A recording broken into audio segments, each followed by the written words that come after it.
एक उन्नत शहर बेंगलोर। बेंगलोर, जिसे आधिकारिक तौर पर बेंगलुरु के नाम से जाना जाता है, भारतीय राज्य कर्नाटक की राजधानी और सबसे बड़ा शहर है। इसकी आबादी 8 मिलियन से ज़्यादा है और लगभग 11 मिलियन महानगरीय आबादी है, जो इसे तीसरा सबसे ज़्यादा आबादी वाला शहर और पांचवा सबसे ज़्यादा आबादी वाला शहरी समूह बनाती है।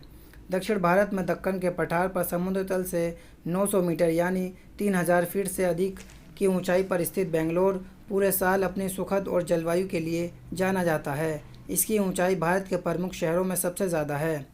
विजयनगर के एक शासक ने एक मिट्टी के किले की स्थापना की, जिसे आधुनिक बेंगलोर और इसके सबसे पुराने क्षेत्रों या पैड्स की नींव माना जाता है, जो आज भी मौजूद है। 16वीं शताब्दी में विजयनगर के पतन के बाद मुगलों ने बेंगलोर को मैसूर राज्य के तत्कालीन शासक चिक्कदेवराजा वोडेयार को 3 लाख रुपए में बेच दिया था। जब हैदर अली ने मैसूर राज्य पर फतह हासिल की तो बेंगलोर का प्रशासन उसके हाथों में चला गया। 1947 में भारत की आज़ादी के बाद बेंगलोर मैसूर राज्य की राजधानी बन गया और 1956 में नए भारतीय राज्य कर्नाटक का गठन होने पर राजधानी बनी रही। बेंगलोर की 2 शहरी बस्तियां, शहर और छावनी, जो आज़ाद संस्थाओं के रूप में विकसित हुई थी, 1949 में एक ही शहरी केंद्र में विलय हो गई थी।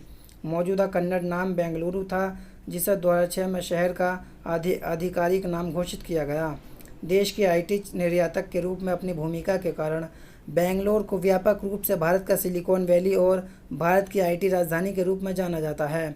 भारतीय तकनीकी संगठनों का मुख्यालय बेंगलोर में है। बेंगलोर भारत में दूसरा सबसे तेज़ी से विकसित होने वाला प्रमुख महानगर है। इसके शहरी क्षेत्र की मेट्रो अर्थव्यवस्था के हाल के अनुमानों में बेंगलोर को भारत के चौथे या पांचवें सबसे ज़्यादा उत्पादक मेट्रो क्षेत्र का स्थान दिया गया है।